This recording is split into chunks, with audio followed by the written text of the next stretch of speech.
പ്രിയ സഹോദരന്മാരെ, fatty liver അതല്ലെങ്കിൽ ലിവറിൽ കൊഴുപ്പടിഞ്ഞിട്ടുണ്ടാവുന്ന രോഗം പണ്ടൊക്കെ വളരെ അപൂർവമായിട്ടായിരുന്നു ആളുകൾ കേട്ടിരുന്നത്. ഇതുമായി ബന്ധപ്പെട്ട എൻ്റെ കുറച്ച് അനുഭവങ്ങൾ പറഞ്ഞുതരാം. കൊറോണൻ്റെ മുൻപ് ആളുകൾ സ്കാൻ ചെയ്ത് വരുമ്പോൾ ഡോക്ടറെ ഇതെന്താ പുതിയ സാധനം എന്ന് ചോദിച്ചായിരുന്നു വന്നിരുന്നത്. അതുപോലെ തന്നെ ചിലരെ പരാതി എന്തായിരുന്നു അറിയോ? ഡോക്ടറെ, ഞാൻ കള്ളൊന്നും കുടിക്കണില്ല, പിന്നെ കള്ളുകൂടിയന്മാർക്കുണ്ടായ ഈ രോഗം എങ്ങനെ എനിക്ക് വന്നു എന്നുള്ളതായിരുന്നു. എന്നാൽ കൊറോണ കഴിഞ്ഞതിന് ശേഷം ഞാൻ എൻ്റെ ഒരു എക്സ്പീരിയൻസിൽ പറയുന്നത്, ആളുകൾക്ക് ഫാറ്റി ലിവർ എന്താണെന്നുള്ളത് അറിയാം. പലരും ഇത് ഫാറ്റി ലിവർ ആണോ എന്ന് ഇങ്ങോട്ട് ചോദിക്കാറുണ്ട്. മുൻപ് അങ്ങനത്തെ ഒരു സാഹചര്യം ആയിരുന്നില്ല, അത്രയും വ്യാപിച്ചിട്ടുണ്ട്. എന്ന് മാത്രമല്ല, ചെറിയ കുട്ടികളിൽ പോലും ഫാറ്റി ലിവർ കണ്ടുവരുന്നുണ്ട്. ഈ സാഹചര്യത്തിൽ ഫാറ്റി ലിവർ എന്ന് പറഞ്ഞുകൊണ്ട് തന്നെ ഞാൻ കുറേ വീഡിയോ ചെയ്തു. അതിൻ്റെ താഴെ വന്ന കുറേ കമൻറ്റുകൾ ഉണ്ടായിരുന്നു കേട്ടോ. ഇതൊക്കെ ഡോക്ടർമാർ പറഞ്ഞ് പേടിപ്പിക്കുകയാണ്, ഇത് ഇത്ര രോഗമൊന്നുമില്ല എന്ന് പറഞ്ഞിട്ട്. ഇനി അതിന് തിരിച്ചൊരു വെർഷനുണ്ട്. ചെറിയ ഒരു സാധനം വരുമ്പോഴത്തേന് അയ്യോ ഇത് ഇങ്ങനെയാണോ എന്ന് പറഞ്ഞ് പേടിച്ചവരുണ്ടായിരുന്നു. അപ്പോൾ ഇതിൻ്റെയും രണ്ടിൻ്റെയും ഇടയിലുള്ള ഒരു സംഗതിയാണ് ഇന്ന് നിങ്ങളുമായിട്ട് കമ്മ്യൂണിക്കേറ്റ് ചെയ്യുന്നത്. ഞാൻ doctor Basil Yusuf, doctor Basil's homeo hospital, Pandikkad, Malappuram ജില്ല. സാധാരണക്കാരന് മനസ്സിലാവുന്ന ഭാഷയിൽ ഫാറ്റി ലിവർ എന്നുള്ളത് ഒറ്റ വാക്കിൽ ഇങ്ങനെ പറയാം: നമ്മളുടെ ലിവറിൽ അല്ലെങ്കിൽ കരളിൽ കൊഴുപ്പ് അടിഞ്ഞുകൂടിയിട്ട് ലിവറിന് അതിൻ്റെ സാധാ പണികളൊന്നും എടുക്കാൻ കഴിയാത്ത അവസ്ഥ. നമ്മൾ ജസ്റ്റ് നമ്മളുടെ നാവിൻ്റെ കാര്യം ആലോചിച്ച് നോക്കുക. നാവിൽ കുറച്ച് കൊഴുപ്പ് അല്ലെങ്കിൽ കുറച്ച് മെഴുകായി എന്ന് കരുതുക. എന്നാൽ നാവിൻ്റെ പണിയായിട്ടുള്ള രുചി അറിയുക എന്നുള്ളത് നാവ് കൊണ്ട് സാധിക്കുമോ? ഇല്ല. അതേപോലെ തന്നെ കുറച്ച് കൊഴുപ്പടിഞ്ഞിട്ട് ലിവറിൻ്റെ സെല്ലുകളെ പ്രവർത്തനരഹിതമാവുക അല്ലെങ്കിൽ പ്രവർത്തന കാര്യക്ഷമമല്ലാതെ ആയിട്ട് ശരീരത്തിൽ ഒരുപാട് മാറ്റങ്ങൾ വരും. ഇത്തരത്തിൽ കൊഴുപ്പടിയുന്ന രോഗത്തിനെയാണ് ഫാറ്റി ലിവർ എന്ന് പറയുന്നത്. ഇനി ഇത് കുറച്ച് കൊഴുപ്പടിയുമ്പോഴേക്കൊന്നും ഇങ്ങനെ ഫാറ്റി ലിവർ ആവില്ല. നമ്മൾ കഴിച്ച ഭക്ഷണത്തിൽ ഒരു 5% വരെ കഴിഞ്ഞു കൂടിയാലൊന്നും കുഴപ്പമില്ല. പക്ഷേ 5 മുതൽ ഒരു 12% ആവുന്നതിനെയാണ് നമ്മൾ ഫാറ്റി ലിവർ ഗ്രേഡ് 1, 2, 3 എന്നൊക്കെ പറഞ്ഞിട്ട് ഓരോന്നാക്കിയിട്ട് തിരിക്കുന്നത്. നമ്മളൊരു ഭക്ഷണം കഴിക്കുകയാണെങ്കിൽ എന്തിനാണ് നമ്മൾ ഭക്ഷണം കഴിക്കുന്നത്? നമുക്ക് എനർജി കിട്ടാൻ, നമ്മൾക്ക് ജോലി ചെയ്യാൻ, നമുക്ക് ചിന്തിക്കാൻ, നമുക്ക് പ്രവർത്തിക്കാൻ. അപ്പം നമ്മളൊരു ഭക്ഷണം കഴിച്ചാൽ ആവശ്യത്തിൽ കൂടുതലുണ്ടെങ്കിൽ ശരീരം എന്ത് ചെയ്യും? അത് വെറുതെ കളയില്ല, മലാക്കിയിട്ട് ഒഴിവാക്കില്ല. കാരണം നമ്മൾ ഭക്ഷണം കഴിക്കാത്ത സമയത്ത്, ഭക്ഷണം കിട്ടാത്ത സമയത്ത് നമുക്ക് മുഴുവൻ സമയം ഭക്ഷണം കഴിച്ചുകൊണ്ടിരിക്കാൻ കഴിയില്ലല്ലോ. രാവിലെ ഭക്ഷണം കഴിച്ചാൽ ആ എനർജി ഉപയോഗപ്പെടുത്തിയിട്ടാണ് ഉച്ചവരെ പോകുന്നത്. അപ്പോൾ ശരീരം എന്ത് ചെയ്യും? അത് സ്റ്റോർ ചെയ്യും. പക്ഷേ ഇത് സ്റ്റോർ ചെയ്തത് കൂടി കൂടി കൂടി ആവശ്യത്തിലധികം സ്റ്റോർ ചെയ്താൽ എന്താവും? ഈ പറഞ്ഞ പോലെ രോഗത്തിലേക്ക് വരും. ഇത് സ്റ്റോർ ചെയ്തത് കൂടുക എന്നുള്ളതല്ല ഇന്നത്തെ അവസ്ഥയിലുള്ള പ്രശ്നം. അമിതമായിട്ട് ഇത് സ്റ്റോർ ചെയ്യുകയും ഈ സ്റ്റോർ ചെയ്തത് നമ്മൾ വ്യായാമം ചെയ്യുകയാണെങ്കിൽ അല്ലെങ്കിൽ അടുത്ത പ്രാവശ്യം ഭക്ഷണം ഒന്ന് കുറച്ച് കൺട്രോൾ ആവുകയാണെങ്കിൽ എന്തുണ്ടാവില്ല? അത്ര പ്രശ്നം ഉണ്ടാവില്ല. ഇവിടെ സംഭവിക്കുന്ന നേരെ തിരിച്ചാ. രാവിലെ ഉച്ച വരെ പോകാനുള്ളത് സ്റ്റോർ ചെയ്യും, പിന്നെ 11 മണിയാകുമ്പോഴേക്ക് അടുത്തത് വീണ്ടും സ്റ്റോർ ചെയ്യും. സാധാരണ ഒരു മനുഷ്യൻ ഭക്ഷണം കഴിച്ചിട്ട് വ്യായാമം ചെയ്യും, ജോലികൾ ചെയ്യും, നടക്കും, ഓടും, ഇതൊക്കെ ചെയ്യും. നമ്മൾ പലരും എന്താണ്? ഫോണും പിടിച്ചിട്ട് കിടക്കയിൽ കിടന്ന് AC-യിൽ ഈ ഫോണും നോക്കി അങ്ങനെ ചെയ്യാണ്. ഇങ്ങനെ ആകുമ്പോൾ എന്താ സംഭവിക്കുക? ഈ സ്റ്റോർ ചെയ്ത സാധനം ഉപയോഗപ്പെടുത്താതെ അവിടെ അടിഞ്ഞു കൂടിക്കൊണ്ടിരിക്കുകയാണ്. ഇതാണ് ഫാറ്റി ലിവർ. ഈ ഫാറ്റി ലിവറിനെ 2 തരത്തിൽ പറയാറുണ്ട്. ഒന്ന്, ഭക്ഷണം കഴിച്ച് അതിലെ കൊഴുപ്പ് അടിഞ്ഞു കൂടിയിട്ടുള്ള ഫാറ്റി ലിവർ. ഇതാണ് സാധാരണ ആളുകൾക്ക് കാണാറുള്ളത്. എന്നാൽ മദ്യം കഴിക്കുന്ന ആളുകളിൽ മദ്യം കഴിച്ച കാരണം ആ മദ്യം കൊഴുപ്പിൽ അടിഞ്ഞു കൂടിയിട്ട് ലിവറിൽ അടിഞ്ഞു കൂടിയിട്ട് അങ്ങനെ ഉണ്ടാവുന്ന ഫാറ്റി ലിവറിനെയാണ് ആൽക്കഹോളിക് ഫാറ്റി ലിവർ എന്ന് പറയുന്നത്. പണ്ടൊക്കെ ഞാനൊക്കെ ജോലി തുടങ്ങുന്ന കാലത്ത് കൂടുതലായിട്ട് ഫാറ്റി ലിവർ വരുന്നത് ഈ മദ്യപാനികളിലായിരുന്നു. അപ്പോൾ ഫാറ്റി ലിവർ ഉണ്ടെങ്കിൽ വെള്ളടിക്കുന്നുണ്ട് എന്നുള്ളൊരു കാൽക്കുലേഷൻ ആയിരുന്നു. ഇപ്പം നേരെ തിരിച്ചാട്ടോ. സത്യത്തിൽ മദ്യപാനികളുടെ ഫാറ്റി ലിവറൊക്കെ അപൂർവമായിട്ട്, അല്ലെങ്കിൽ ദിവസത്തിൽ 10 കാണുകയാണെങ്കിൽ അതിലൊന്നുപോലും ഇങ്ങനത്തെ ഇല്ല എന്നുള്ളതാണ് എൻ്റെ ജീവിതം. ഞാൻ മലപ്പുറത്തുകാരനാണ്, പെരിന്തൽമണ്ണ പട്ടിക്കാട് സ്വദേശിയാണ്. ഞങ്ങളൊക്കെ നാട്ടിലൊരവസ്ഥയിൽ കൂടുതലായിട്ട് ഇത് വരാനുള്ള കാരണം ജീവിതശൈലിയുടെ ഭാഗമായിട്ട്, പ്രത്യേകിച്ച് ഫോൺ അമിതമായി ഉപയോഗിച്ച് നമ്മൾ പണ്ട് ഒരു പുറത്ത് പോയി ഒരു ബാങ്കിൽ പോയി വെയിൽ കൊണ്ട് പുറത്ത് വന്ന് നടന്ന കാര്യങ്ങൾ ഇന്ന് ഫോണിലൂടെ ഉപയോഗിക്കുകയാണ് നല്ലത്. പക്ഷേ അതിനനുസരിച്ച് വ്യായാമം അപ്പുറത്ത് വരുന്നില്ല. ഞാനടക്കം കണ്ടതൊക്കെ വാരി വലിച്ച് കയറ്റുന്നു, ഇവിടെ സ്റ്റോർ ചെയ്യുന്നു, ആശുപത്രിയിൽ രോഗിയാവുന്നു. അപ്പം ഇന്ന് സംസാരിക്കുന്നത് അത്തരത്തിൽ രോഗിയായ ആളുകളെ രോഗി അല്ലാതിരിക്കാനും ഈ വീഡിയോ കേട്ടുകൊണ്ട് തന്നെ നിങ്ങളെ വീട്ടിലിരുന്നുകൊണ്ട് രോഗം മാറ്റാനും നിങ്ങളുടെ സുഹൃത്തുക്കൾക്കോ വീട്ടുകാർക്കോ ഉണ്ടെങ്കിൽ അവരതിൽ നിന്ന് മോചിപ്പിക്കുന്നതോടൊപ്പം നിങ്ങൾക്കിത് വരാതിരിക്കാനോ ആവശ്യമായിട്ടുള്ള ജീവിതശൈലി, ഭക്ഷണ നിയന്ത്രണം, ഇനി ആവശ്യമാണെങ്കിൽ മാത്രം ചികിത്സ, ഇത്തരം കാര്യങ്ങൾ പറയാനാണ് ഇന്ന് വന്നിട്ടുള്ളത്. ഞാൻ ഇങ്ങനെയൊക്കെ പറയുമ്പോൾ നിങ്ങൾ ആലോചിക്കുന്നുണ്ടാവും, ഇത്ര കോമൺ ആണെങ്കിൽ ഇതുണ്ടോ എനിക്കുണ്ടോ എന്നുള്ളതൊന്ന് നോക്കാമെന്നുള്ളത്. അങ്ങനെ ഓടിപ്പോയിട്ട് സ്കാൻ ചെയ്യൊന്നും വേണ്ട, തൊടുന്നതിന് സ്കാനിങ്ങും രക്തപരിശോധനയൊന്നും വേണ്ട. കുറച്ച് സിംറ്റംസ് ഞാൻ പറഞ്ഞുതരാം. അതുണ്ടെങ്കിൽ നമുക്കിതൊക്കെ സംശയിക്കാം. ആദ്യമായിട്ട് വരുന്നത് ഭയങ്കരമായിട്ടുള്ള ക്ഷീണയിക്കാരം. ആൾ നല്ല തടിയൊക്കെ ഉണ്ടാവും, പക്ഷേ നല്ല ഭക്ഷണമൊക്കെ കഴിക്കുന്നുണ്ടാവും, പ്രത്യേകിച്ച് ഹോട്ടൽ ഭക്ഷണമൊക്കെ നന്നായിട്ട് കഴിക്കുന്നുണ്ടാവും. പക്ഷെ പണ്ട് 2 മണിക്കൂറൊക്കെ ജോലി ചെയ്യാൻ കഴിഞ്ഞിട്ട് ഇപ്പോൾ ഒരു 10 മിനിറ്റ് ആകുമ്പോൾ തന്നെ കുഴങ്ങാണ്, കിതക്കുകയാണ്, ഒരു തീരുമാനം എടുക്കാൻ കഴിയില്ല, മൈൻഡിന് തന്നെ ഒരു കൺഫ്യൂഷൻ ഉണ്ട്, ഒരു തരം മന്ദപ്പ് ഫീൽ ചെയ്യുന്നുണ്ട് എന്നുള്ള ആളുകൾ പറയാറുണ്ട്. നമുക്ക് പ്രത്യേകിച്ച് എന്താ അറിയില്ല, എന്നാൽ പനിയും സംഗതി ഒന്നുമില്ല, എന്തോ ഒരു സുഖം കിട്ടുന്നില്ല എന്നുള്ളത്. രണ്ടാമതൊരു വിശപ്പില്ലായ്മ പറയും. ക്ഷീണമൊക്കെ ഉണ്ട്, എന്നാൽ ഭക്ഷണം കഴിക്കാൻ പോവുക, പൊതുവെ ഹോട്ടൽ ഭക്ഷണം ഇഷ്ടമുള്ള ആളാണ്, എന്നാൽ എനിക്ക് വലിയൊരു വിശപ്പില്ല എന്ന് പറയാറുണ്ട്. മൂന്നാമത് മസിൽസിന് പെയിന് പറയാറുണ്ട്. നാലാമത്തെ കാണുന്ന സിംറ്റം എന്നുള്ളത് നമ്മൾ മഞ്ഞപ്പിത്തത്തിൻ്റെ സിംറ്റംസാണ്. കണ്ണിൻ്റെ ഈ വെള്ളയിൽ മഞ്ഞ കളർ ഉണ്ടാവുക, ലിപ്സിൽ മഞ്ഞ കളർ ഉണ്ടാവുക, സ്കിന്നിൽ മഞ്ഞ കളർ ഉണ്ടാവുക, അങ്ങനെ. പിന്നെ വെയിറ്റ് കുറഞ്ഞു വരും. ഇത്രയൊക്കെ ഭക്ഷണം കഴിക്കുന്ന ആൾ, വ്യായാമം ഇല്ലാത്ത ആളാണെങ്കിലും വെയിറ്റ് കുറഞ്ഞു വരും. വേറൊന്ന് വരുന്നത് നമ്മളുടെ ലിവറിൻ്റെ ഭാഗത്തും സ്പ്ലീനിൻ്റെ ഭാഗത്തൊക്കെ വലുതായിട്ട് വരും. നമ്മളുടെ വയറിൻ്റെ, വാരിയുടെ താഴെ വയറിൻ്റെ മേൽഭാഗത്ത് റൈറ്റ് സൈഡിലായിട്ട് വേദന ഫീൽ ചെയ്യും.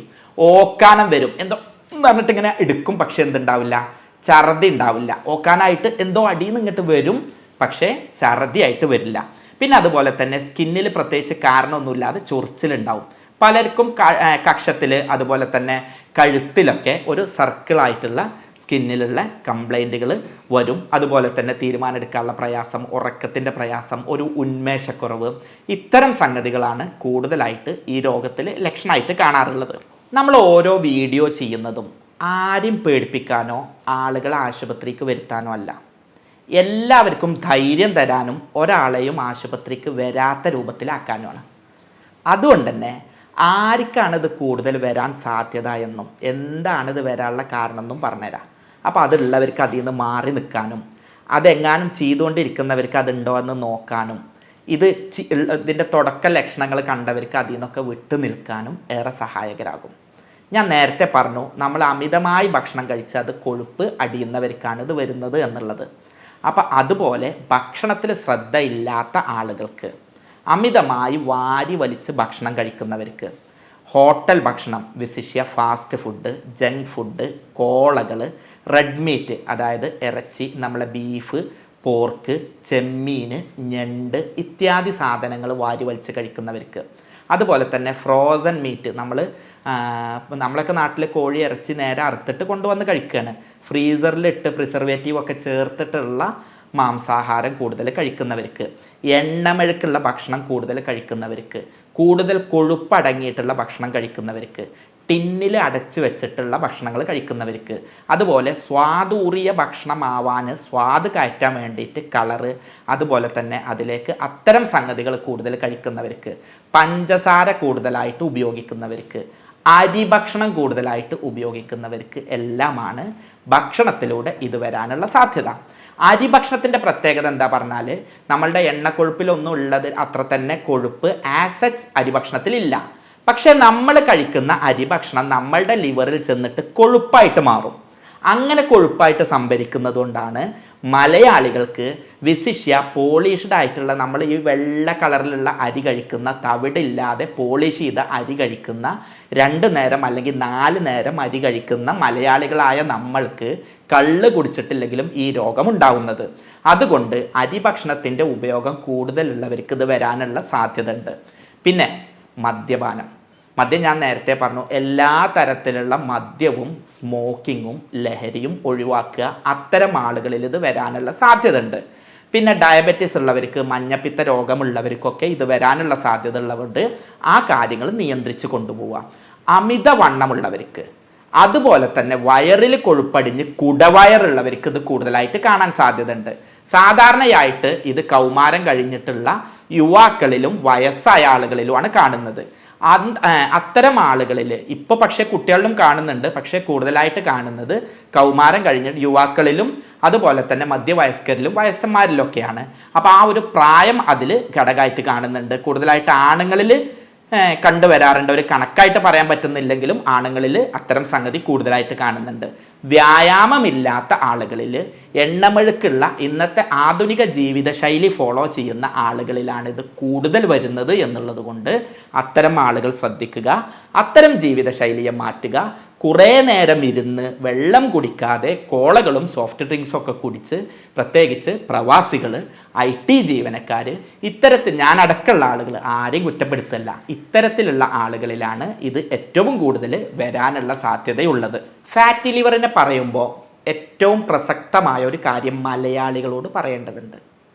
ഒന്നാമതായിട്ട് അരിഭക്ഷണം, പ്രത്യേകിച്ച് പോളിഷ് ചെയ്തിട്ടുള്ള അരി കഴിക്കുന്നവർക്കും നമ്മളുടെ ജീവിതശൈലി പഞ്ചസാര അടക്കമുള്ളവ കൂടുതൽ കഴിച്ച് വ്യായാമമില്ലാത്ത ആളുകൾക്കാണ് ഇത് വരിക എന്ന് ഞാൻ പറഞ്ഞു. അതുകൊണ്ട് തന്നെ ഒന്ന് ടെസ്റ്റ് ചെയ്യുമ്പോൾ ചെറിയൊരു ഗ്രേഡ് കാണുമ്പോഴേക്ക് പേടിക്കേണ്ടതില്ല. കാരണം നമ്മളുടെ ജീവിതശൈലിയാണ്. ഇതിന് തിരിച്ചൊരു വശം കൂടെ പറഞ്ഞുതരാം. നമ്മൾക്ക് ഇങ്ങനെ ഉണ്ട് എന്നുണ്ടെങ്കിൽ സൂക്ഷിക്കുകയും വേണം. കാരണം ഇത് ഇനി അടുത്ത ഗ്രേഡിലേക്ക് പോവാൻ ഈ തമിഴനെ പോലെ നല്ല നാച്ചുറലായിട്ട് ഭക്ഷണം കഴിക്കുന്ന, ഇത്ര തന്നെ പോളിഷ്ഡ് അരി കഴിക്കാത്ത, അല്ലെങ്കിൽ ഗോതമ്പം കൂടുതൽ കഴിക്കുന്ന ഉത്തരേന്ത്യക്കാരനെ പോലെ അല്ല നമ്മൾ ഇത്തരം ഭക്ഷണങ്ങളും ഇത്തരം ജീവിതശൈലി ആയതുകൊണ്ട് നമുക്ക് രോഗം പൊന്താനുള്ള സാധ്യതയും കൂടുതലാണ്. ചിലപ്പോൾ ടെസ്റ്റ് ചെയ്യുമ്പോൾ കാണാനുള്ള സാധ്യത ഉണ്ട്. അപ്പോൾ അത് കണ്ടിട്ട് പേടിക്കും വേണ്ട, എന്നാൽ ഇത് ഓക്കെ ആണെന്ന് പറഞ്ഞിട്ട് വെറുതെ ഇടും വേണ്ട. ഇത് മനസ്സിലാക്കി തരാനാണ് ഇത്രയും പറഞ്ഞത്. അപ്പോൾ നമ്മൾ ഇത് ഉണ്ടോ ഇല്ലേ എന്നുള്ളത് എങ്ങനെ അറിയാമെന്നുള്ളതാണ്. പണ്ടൊക്കെ ഞാൻ പറഞ്ഞല്ലോ, സ്കാൻ ചെയ്യുമ്പോൾ വേറെ എന്തെങ്കിലും സാധനത്തിന് സ്കാൻ ചെയ്യുമ്പോഴായിരിക്കും അവർ ഫാറ്റി ലിവറും കൊണ്ടുവരാറുള്ളത്. ഇപ്പോൾ കൂടുതലായിട്ട് ആളുകൾ അവെയർ ആയതുകൊണ്ട് അവരെന്നെ ചോദിക്കാറുണ്ട്, ഡോക്ടറെ ഫാറ്റി ലിവർ നമുക്കൊന്ന് ടെസ്റ്റ് ചെയ്ത് നോക്കുക എന്നുള്ളത്. അപ്പോൾ അതിന് വേണ്ടിയിട്ട് ആദ്യമേ സ്കാനിങ് പോകണം എന്നൊന്നുമില്ല. കുറേ നമ്മളുടെ ജീവിതശൈലി ഒരു ഡോക്ടർ ഒന്ന് ഫിസിക്കൽ എക്സാമിനേഷൻ, ശാരീരികമായിട്ടുള്ള അവൻ്റെ ശാരീരിക സംഗതികൾ കണ്ടാൽ ഞാൻ ഈ പറഞ്ഞിട്ടുള്ള സിംറ്റംസ് ഉണ്ടോ, മഞ്ഞ കളർ ഉണ്ടോ, വയറിൻ്റെ അവിടെ വേദന ഉണ്ടോ, ഈ സിംറ്റംസ് ഉണ്ടോ എന്നൊക്കെ ഒരു ഡോക്ടർ നോക്കിയാൽ അറിയാൻ കഴിയും. ഇനി രണ്ടാമത്തത്, ആവശ്യമുണ്ടെങ്കിൽ ബ്ലഡ് ടെസ്റ്റ് ചെയ്യുക. അതിൽ തന്നെ ലിവർ ഫങ്ഷൻ ടെസ്റ്റ് എന്ന് പറഞ്ഞിട്ടുള്ള ടെസ്റ്റാണ് നോക്കുക. അതിൽ SGPT, SGOT ഒക്കെ നോർമലാണോ അതോ അത് 40ൻ്റെ മേലെയൊക്കെ ഉണ്ടോ എന്നുള്ളത് നോക്കിയിട്ട് നമ്മളുടെ ലിവറിൻ്റെ ഫങ്ഷന് ടെസ്റ്റ് ചെയ്തുകൊണ്ട് നമുക്ക് അതറിയാൻ പറ്റും. പിന്നെ അതുപോലെ തന്നെ നമ്മളുടെ സാധാ സ്കാനിങ്, CT സ്കാന്, അതുപോലെ തന്നെ MRI, അതുപോലെ തന്നെ ഫൈബ്രോ സ്കാന് പോലുള്ള പുതിയ മെത്തേഡുകളുണ്ട്. ഈ ഫൈബ്രോ സ്കാനിലൊക്കെ ചെയ്യുന്നത് എങ്ങനെയാണെന്നാൽ നമ്മളുടെ ലിവറിൻ്റെ സ്റ്റിഫ്നെസ് എത്ര ഉണ്ട് എന്ന് ചെക്ക് ചെയ്ത് നോക്കും. അപ്പോൾ സെല്ലുകൾക്ക് പ്രവർത്തനക്ഷമമാണോ, അല്ലെങ്കിൽ വേറെ ഏതെങ്കിലും സ്റ്റേജിലേക്ക് അത് മാറിയിട്ടുണ്ടോ, അതല്ലെങ്കിൽ എത്രാമത്തെ സ്റ്റേജിലാണ് എന്നൊക്കെ കൃത്യമായിട്ട് അറിയാൻ പറ്റുന്ന ടെസ്റ്റുകളാണ് ഇത്. ഇതൊന്നും ആദ്യ സ്റ്റേജിൽ തന്നെ ഓടിപ്പോയിട്ട് ചെയ്ത് നോക്കൊന്നും വേണ്ട. അതുപോലെ തന്നെ MRI ഉപയോഗിച്ചിട്ടും നമുക്കിത് അറിയാൻ പറ്റും. പിന്നെ ക്യാൻസർ ഉണ്ടോ എന്നൊക്കെ അറിയാൻ വേണ്ടിയിട്ട് ലിവറിൻ്റെ ബയോപ്സിയും ചെയ്യാറുണ്ട്. ഇത്തരത്തിൽ ബയോപ്സി, അതുപോലെ തന്നെ ഇമേജിംഗ് ടെക്നിക്കുകൾ, രക്തപരിശോധന ഒക്കെയാണ് ഇത് ഉണ്ടോ ഇല്ലയോ എന്നറിയാൻ. ഇനി നിങ്ങൾ പലരും ടെസ്റ്റ് ചെയ്തിട്ട് കണ്ടിട്ടുണ്ടാവും ഗ്രേഡ് 1, ഗ്രേഡ് 2, ഗ്രേഡ് 3 എന്നുള്ളത്. അതുപോലെ തന്നെ പലരും ചോദിക്കുന്ന ഒന്നാണ്, ഡോക്ടർ ഇത് സിറോസിസ് ആവുമോ, ഇത് ക്യാൻസർ ആവുമോ, ചോര തുപ്പിയിട്ട് ഛർദ്ദിച്ച് മരണപ്പെട്ടിരുന്നു പണ്ടൊരാൾ, അതുപോലെ ആവുമോ എന്നൊക്കെ. അത്തരക്കാരെ ആളുകളോട് പറയുന്നത് 5% ഫാറ്റ് നോർമലാണ്. 5 മുതൽ 8% വരെ ഫാറ്റ് ലിവറിൽ അടിയുമ്പോഴാണ് അത് ഫസ്റ്റ് ഗ്രേഡ് ആവുന്നത്. 8 മുതൽ 10 ആവുന്നതാണ് സെക്കൻഡ് ഗ്രേഡ്. 10 to 12 വരുന്നതാണ് തേർഡ് സ്റ്റേജ്. അപ്പം നമ്മൾ ഓരോ സ്റ്റേജിലും താഴേക്ക് കൊണ്ടുവരാൻ നോക്കുക. ഓരോ സ്കാനിൽ ഈ കാര്യങ്ങൾ ചെയ്തിട്ട് ഇത് 12ൻ്റെ മേലെ പോകുമ്പോഴാണ് ഇതിൻ്റെ കാര്യമായ ലിവറിൻ്റെ ഫങ്ഷനെ ബാധിക്കുന്നത്. അപ്പോഴാണ് സെറോസിസ്, സ്റ്റിനോസിസ് ഒക്കെ പോലുള്ള മറ്റ് ഘടകങ്ങളിലേക്കും മറ്റ് രോഗങ്ങളിലേക്കൊക്കെ പോകുന്നത്. അപ്പോൾ ഇത് തേർഡ് സ്റ്റേജിലാണെങ്കിലും മനസ്സിലാക്കുക, ഫോർത്തിലേക്ക് പോകാനും സാധ്യതയുണ്ട്, കുറയാനും സാധ്യതയുണ്ട്. ഇത് പേടിച്ച് ബേജാറാവേണ്ട ഒരു സംഗതിയല്ല. നന്നായിട്ട് ശ്രദ്ധിച്ചാൽ തേർഡിൽ നിന്ന് സെക്കൻഡിലേക്കും 1ലേക്കും 0യിലൊക്കെ ഇത് ഈസി ആയിട്ട് വരുത്താൻ പറ്റും. അപ്പം അതുകൊണ്ട് ഓരോ സ്റ്റേജും പറഞ്ഞു തരുന്നത് 3 എന്നുള്ളവന് 4ലേക്ക് പേടിപ്പിക്കാനല്ല, 2ലേക്ക് വരുത്തണം എന്ന് ഓർമ്മിപ്പിക്കാനാണ്. ഇനി ഞാൻ തുടക്കത്തിൽ പറഞ്ഞൊരു കഥയിലേക്ക് വരാട്ടോ. ഞാൻ ഒരുപാട് ഞാൻ കഴിവതും വീഡിയോ ചെയ്യുന്നത് ആളുകൾ രോഗിയാവരുത് എന്ന് പറഞ്ഞിട്ടാണ്. അപ്പം കഴിഞ്ഞ പ്രാവശ്യം ഫാറ്റി ലിവറിൻ്റെ ഒരു വീഡിയോ ഇട്ടപ്പോൾ അതിൻ്റെ താഴെ ഒരാൾ നിരന്തരമായിട്ട് കമൻ്റ് ഇട്ടിരുന്നു, ഇത് വേറെ പണിയൊന്നും ഇല്ലാതിരിക്കല്ലേ, അതുകൊണ്ടല്ലേ പറയുന്നത്, നിങ്ങൾക്കൊന്നും ഒരു പണി ഇല്ലാത്തത് കൊണ്ടല്ലേ ഇത് വരുന്നത് എന്നുള്ളത്. അപ്പോൾ ഞാൻ ആ സഹോദരനെ വിളിച്ചു, എന്നിട്ട് പറഞ്ഞു, ഓക്കെ, നിങ്ങൾ പറഞ്ഞ വിമർശനങ്ങളൊക്കെ ഉൾക്കൊള്ളുന്നു, ഇതൊരു പണിയില്ലായിട്ട് ചെയ്യുന്നതല്ല, നമ്മളൊക്കെ പഠിച്ചതുകൊണ്ട് ആളുകൾക്ക് ഗുണം കിട്ടണം, അതിനു വേണ്ടി കാട്ടുന്നതാണ്. ഞങ്ങൾ ഈ പഠിച്ചതൊക്കെ പഠിച്ചു വെച്ചിട്ട് ഫീസും വാങ്ങി ചെയ്യുന്നതിലേറെ നല്ലത് നിങ്ങൾക്ക് ആശുപത്രിയിലേക്ക് വരാതിരിക്കാൻ വേണ്ടിയിട്ട് നിങ്ങൾക്ക് മനസ്സിലാക്കി തന്ന് ഒരാളെങ്കിലും ആശുപത്രിക്ക് വരുത്താതിരുന്നാൽ ഞാൻ പഠിച്ചതുകൊണ്ട് ഗുണം ഉണ്ടായി എന്ന് വിശ്വസിക്കുന്ന ആളാണ്. അതുകൊണ്ടാണ് ഇത് പറഞ്ഞത് എന്ന് പറഞ്ഞു. അങ്ങനെ അവനായിട്ട് പരിചയപ്പെട്ടു. അവൻ ആദ്യമൊന്നും ഉൾക്കൊണ്ടിരുന്നില്ല കേട്ടോ. പിന്നെ ഞങ്ങൾ നല്ല സുഹൃത്തുക്കളായി, ഞങ്ങൾ നേരിട്ട് കണ്ടു, വ്യായാമം ചെയ്തു. അപ്പോൾ അവൾ ഗൾഫിലേക്ക് പോയി. അപ്പോൾ ആ ഒരു സാഹചര്യത്തിൽ കൂടുതൽ കാര്യങ്ങൾ ശ്രദ്ധിച്ച് അവൻ്റെ ഏറ്റവും വലിയൊരു സന്തോഷം അവന് മാറ്റിയെടുക്കാൻ ഇപ്പോൾ ഫസ്റ്റ് സ്റ്റേജിലാണുള്ളത്. സ്റ്റേജ് താഴേക്ക് വന്നു. അവൻ ഏറ്റവും നല്ലൊരു വിമർശകനായിരുന്നു, പക്ഷെ ഇപ്പോൾ നല്ല സുഹൃത്തായിട്ട് മാറി. അവന് കാര്യങ്ങൾ പറഞ്ഞ് മനസ്സിലാക്കി കൊടുക്കാൻ പറ്റി. അപ്പോൾ അതുപോലെ നിങ്ങളിലും ഉണ്ടാവട്ടെ എന്ന് കരുതിയിട്ടാണ് പറയുന്നത്. ഞാൻ ഇത്രയും എക്സ്പ്ലെയിൻ ചെയ്തപ്പോൾ നിങ്ങൾക്ക് മനസ്സിലായിട്ടുണ്ടാവും, ഇത് പ്യൂർലി ജീവിതശൈലി രോഗമാണ്. ജീവിതശൈലിയിലുള്ള ശ്രദ്ധ ഉണ്ടായാൽ ഇതിനെ നമുക്ക് റിവേഴ്സ് ചെയ്യാൻ പറ്റും. അപ്പോൾ ആദ്യം വേണ്ടത് എന്താണ് പറഞ്ഞാൽ വ്യായാമം ചെയ്യുക. ദിവസവും 30 മുതൽ 45 മിനിറ്റ് വരെ വ്യായാമം ചെയ്യുക. ചടഞ്ഞ് കൂടി ഇരുന്ന് കുറേ നേരം ഇരുന്ന് പിന്നെ കുറേ വ്യായാമം ചെയ്യുന്നതിന് പകരം ഓരോ 20-30 മിനിറ്റൊക്കെ ആകുമ്പോൾ ഒന്ന് നീച്ചു പോയിട്ട് കാര്യങ്ങൾ ചെയ്താൽ കുറച്ചും കൂടെ എളുപ്പമാവും. പ്രവാസി സഹോദരന്മാരോട്, അതേപോലെ തന്നെ IT ഫീൽഡിൽ ജോലി ചെയ്യുന്നവരോട്, ബാങ്ക് മാനേജർമാരോട്, ഇവരോടൊക്കെയാണ് ഇത് പ്രത്യേകമായിട്ട് ഓർമ്മപ്പെടുത്താനുള്ളത്. ഇടയിലൊന്ന് എണീക്കുക, ഇടയിലൊന്ന് നടന്നു പോവുക. രണ്ടാമത് വെയിറ്റ് കുറയ്ക്കുക. വെയിറ്റ് കഴിയുന്ന ഏതെല്ലാം മെത്തേഡിൽ നിങ്ങൾക്ക് കുറയ്ക്കാൻ കഴിയുമോ അത് കുറയ്ക്കുക. ഫാസ്റ്റിങ്, ഇൻ്റർമീഡിയറ്റ് ഫാസ്റ്റിംഗ് ഒക്കെ ആയിട്ട് ചെയ്യുക. വെള്ളം നന്നായിട്ട് കുടിക്കുക. ആ സമയം ഞാൻ ഓരോന്ന് പറഞ്ഞു തരാം, ഡയറ്റ് പറഞ്ഞു തരാം. അതുപോലെ തന്നെ കുടവയറുണ്ടെങ്കിൽ അത് കൺട്രോൾ ചെയ്യുക, പരമാവധി കൺട്രോൾ ചെയ്യുക. പിന്നെ അതുപോലെ തന്നെ വേണ്ടത്, നിങ്ങൾ മദ്യപാനിയോ ലഹരിയോ ഉണ്ടെങ്കിൽ അത് ഒഴിവാക്കുക. പിന്നെ മറ്റ് രോഗങ്ങളുണ്ടെങ്കിൽ, ഷുഗറോ അല്ലെങ്കിൽ ലിവറിന് മറ്റ് രോഗങ്ങളോ ഉണ്ടെങ്കിൽ അത് മരുന്ന് കുടിച്ചിട്ട് മാനേജ് ചെയ്യുക. ഒപ്പം അനാവശ്യമായ മരുന്നുകൾ ഇതിലേക്ക് നയിക്കുന്നുണ്ട് എന്നുള്ളതുകൊണ്ട് അനാവശ്യമായിട്ടുള്ള മരുന്ന് കൂടി ഒഴിവാക്കുക. ഡോക്ടറുടെ പ്രിസ്ക്രിപ്ഷനോടുകൂടെ അല്ലാതെ മരുന്ന് എടുക്കാതിരിക്കുക. ഇനി ശ്രദ്ധിക്കേണ്ടത് ഭക്ഷണത്തിൽ ഒരു ഡയറ്റ് പ്ലാൻ പറഞ്ഞു തരാം. ആദ്യം ഞാൻ വർജിക്കേണ്ട കാര്യങ്ങൾ പറഞ്ഞുതരാം. റെഡ് മീറ്റാണ് ഇതിൽ ഏറ്റവും വലിയ വില്ലൻ. അതായത് ബീഫ്, പോർക്ക്, അത് പരമാവധി ഒഴിവാക്കുക. മീൻ പ്രശ്നമില്ല, ചെറിയ മീനുകൾ നല്ലതാണ്. പ്രത്യേകിച്ച് മത്തിയൊക്കെ, ചെറിയ മത്സ്യങ്ങളും മത്തിയൊക്കെ നല്ലതാണ്. പക്ഷേ എന്ത് ചെയ്യുക, വലിയ മത്സ്യങ്ങൾ അത് പൊരിച്ച് കഴിക്കുന്നതൊക്കെ ഒഴിവാക്കുക. പിന്നെ ചെയ്യേണ്ടത് പഞ്ചസാര ഒഴിവാക്കുക, അരിഭക്ഷണം ഒഴിവാക്കുക, കൃത്രിമ ഭക്ഷണങ്ങൾ ഒഴിവാക്കുക, കോള ഒഴിവാക്കുക. അതുപോലെ തന്നെ ഫ്രൂട്ട്സ് എത്ര വേണമെങ്കിലും കഴിച്ചോളൂ ഷുഗർ ഇല്ലെങ്കിൽ. പക്ഷെ എന്ത് ചെയ്യുക, അത് ജ്യൂസാക്കിയിട്ട് അതിലെ ഫൈബറൊക്കെ കളഞ്ഞ് അതിലെ ചണ്ടിയൊക്കെ കളഞ്ഞിട്ട് അതിലെ പഞ്ചസാരയും ചേർത്ത് ചെയ്യുന്ന രൂപം ഒഴിവാക്കുക. ബേക്കറി പലഹാരങ്ങൾ ഒഴിവാക്കുക, മൈദ ഒഴിവാക്കുക. പിന്നെ കളറുള്ള ഭക്ഷണങ്ങൾ, പ്രിസർവേറ്റീവ്സ് ചേർത്തിട്ടുള്ള ഭക്ഷണങ്ങൾ, ഫ്രോസൺ മീറ്റ്, എണ്ണമെഴുക്കുള്ളത്, നെയ്യ്, ഡാൽഡ, വനസ്പതി ഇത്യാദി സാധനങ്ങളൊക്കെ പരമാവധി ഒഴിവാക്കുക. വ്യായാമം ചെയ്യുക എന്നുള്ളത് പ്രത്യേകം പറയുന്നില്ല. ഭക്ഷണം കഴിക്കുന്നത് സമയത്ത് കഴിക്കാൻ ശ്രദ്ധിക്കുക. നമ്മളുടെ ജീവിതശൈലിയിൽ എന്താ ചെയ്യുക, ഉച്ചക്ക് കുറച്ചേ കഴിക്കുള്ളൂ, ബ്രേക്ക്ഫാസ്റ്റ് കഴിക്കൂല. ഈ കഴിക്കാനുള്ളതൊക്കെ രാത്രി ഒന്നാകെ കഴിക്കും. അത് 11 മണിക്കോ 12 മണിക്കോ കഴിക്കും. എന്നിട്ട് പോയി കിടന്നുറങ്ങും.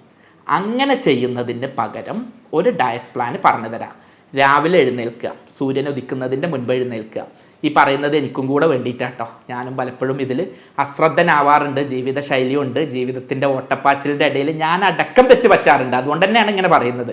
അപ്പം ആദ്യം വരുന്നത്, രാവിലെ എഴുന്നേറ്റ് ഉടനെ 2 ഗ്ലാസ് വെള്ളം കുടിക്കുക. ഈ കാപ്പി കുടിക്കുന്ന പരിപാടി, ചായ കുടിക്കുന്ന, പഞ്ചസാര കുത്തി കലക്കുന്ന പരിപാടി ഒഴിവാക്കിയിട്ട് 2 ഗ്ലാസ് വെള്ളം കുടിക്കുക. എന്നിട്ട് ഒരു പ്രഭാത സവാരിക്ക് പോവുക. പ്രാഥമിക കാര്യങ്ങളൊക്കെ കഴിച്ചതിന് ശേഷം ഒരു 7-7:30 ആകുമ്പോഴേക്ക് ഭക്ഷണം കഴിച്ചു എന്ന് ഉറപ്പ് വരുത്തുക. ഒരു കാരണവശാലും ബ്രേക്ക്ഫാസ്റ്റ് ബങ്ക് ചെയ്യരുത്. ബ്രേക്ക്ഫാസ്റ്റിൽ കൂടുതലായിട്ട് അരിയുടെ ഭക്ഷണം ഒഴിവാക്കാൻ പറ്റിയാൽ നല്ലത്. നമ്മളെന്താ ചെയ്യുക, പുട്ട്, അതുപോലെ തന്നെ തലേന്നത്തെ ചോറ് ബാക്കിയുണ്ടെങ്കിൽ അതായിട്ടുള്ള സംഗതികൾ ചെയ്യുന്നതിന് പകരം ഗോതമ്പ് കൊണ്ടുള്ളത്, രായി കൊണ്ടുള്ളത് കൂടുതലായിട്ട് ഉപയോഗിക്കുക. അതാണ് ഏറ്റവും നല്ലത്. അതിൻ്റെ കൂടെ നട്ട്സ് നിങ്ങൾക്ക് കഴിയെങ്കിൽ, അതിൻ്റെ കൂടെ ഫ്രൂട്ട്സ് കഴിയെങ്കിൽ നല്ലത്. മുട്ട വേണമെങ്കിൽ ഉപയോഗിക്കാം. മുട്ടയുടെ വെള്ള കുഴപ്പമില്ല, മുട്ടയുടെ മഞ്ഞ പരമാവധി കൺട്രോൾ ചെയ്യുക. ഇതാണ് ആദ്യ ഘട്ടത്തിൽ ചെയ്യേണ്ടത്. പിന്നെ ഇതിലേക്ക് ചായ കുടിക്കുന്നതിന് പകരം ഗ്രീൻ ടീ പഞ്ചസാര ഇല്ലാതെ ചെയ്താൽ ഏറ്റവും നല്ലത്. ഇനി നമ്മൾ 11 മണിയാവുമ്പോൾ നമുക്ക് കഴിയുമെങ്കിൽ നട്ട്സ് ഉപയോഗിക്കുക. ഇതെല്ലാവർക്കും കഴിഞ്ഞോളണമെന്നില്ല. അപ്പോൾ നട്ട്സോ ഡ്രൈ ഫ്രൂട്ട്സോ ഒക്കെ ഉപയോഗിക്കുക, അല്ലെങ്കിൽ കട്ട് ഫ്രൂട്ട്സ് ഉപയോഗിക്കുക. ഇനി ഒന്നുമില്ലെങ്കിൽ നമ്മുടെ നാട്ടിൽ മാങ്ങ കിട്ടൂലേ, അത് ഉപയോഗിച്ചോളി. അതിനിപ്പോൾ വലിയ ചിലവില്ലല്ലോ, അല്ലെങ്കിൽ ചക്കയ്ക്ക് ചിലവില്ലല്ലോ, അത് ചെയ്യാം. ഉച്ചക്ക് അരിഭക്ഷണം വേണമെങ്കിൽ കഴിക്കാം, 2-3 കപ്പോ കഴിക്കാം. ബാക്കി എന്ത് ചെയ്യുക, നോർത്ത് ഇന്ത്യൻസ് ചെയ്യണ പോലെ അതിൻ്റെ കൂടെ ഒരു ചപ്പാത്തി വേണമെങ്കിൽ അങ്ങനെ ആക്കാം. അതല്ലെങ്കിൽ കൂട്ടാനുകളും സാലഡുകളും കൂടുതലായിട്ട് കഴിക്കുക. ഉച്ചക്ക് ഞാൻ വേണ്ട എന്ന് പറയുന്നില്ല. നമുക്ക് മലയാളിക്ക് മീൻകറിയും ചോറും കിട്ടിയിട്ടില്ലെങ്കിൽ ചിലപ്പോൾ പ്രശ്നം ഉണ്ടാവും. അപ്പോൾ എന്ത് ചെയ്തോളൂ, തൈര് നന്നായിട്ട് ഉപയോഗിച്ചോളൂ. അത് ദഹനത്തിന് നല്ലൊരു പ്രോബയോട്ടിക്കാണ്, തൈര് ഉപയോഗിക്കുക. അതുപോലെ തന്നെ ചോറിലേക്ക് എന്ത് ചെയ്യുക, നന്നായിട്ട് കൂട്ടാൻ സൈഡ് ഡിഷസ് ഉണ്ടല്ലോ, അത് നന്നായിട്ട് ഉപയോഗിക്കുക. ഞാൻ നേരത്തെ പറഞ്ഞ ബീഫ്, പോർക്ക് ഇങ്ങനത്തെ സാധനങ്ങളൊന്നും ഒഴിവാക്കുക. കരിച്ചത് പൊരിച്ചത് ഒഴിവാക്കിയിട്ട് കറി വെച്ചിട്ട് മീനൊക്കെ ആണെങ്കിൽ കറി വെച്ച് കഴിക്കുന്നതിൽ കുഴപ്പമില്ല. അതിൽ ഉപ്പും പഞ്ചസാരയും നിയന്ത്രിക്കുക. ഇനി വൈകുന്നേരവും തന്നെ ചായ നിർബന്ധമാണെങ്കിൽ പഞ്ചസാര പരമാവധി ഒഴിവാക്കുക. അവിടെയും ഗ്രീൻ ടീ ആണ് സാധാരണ പറയാറുള്ളത്.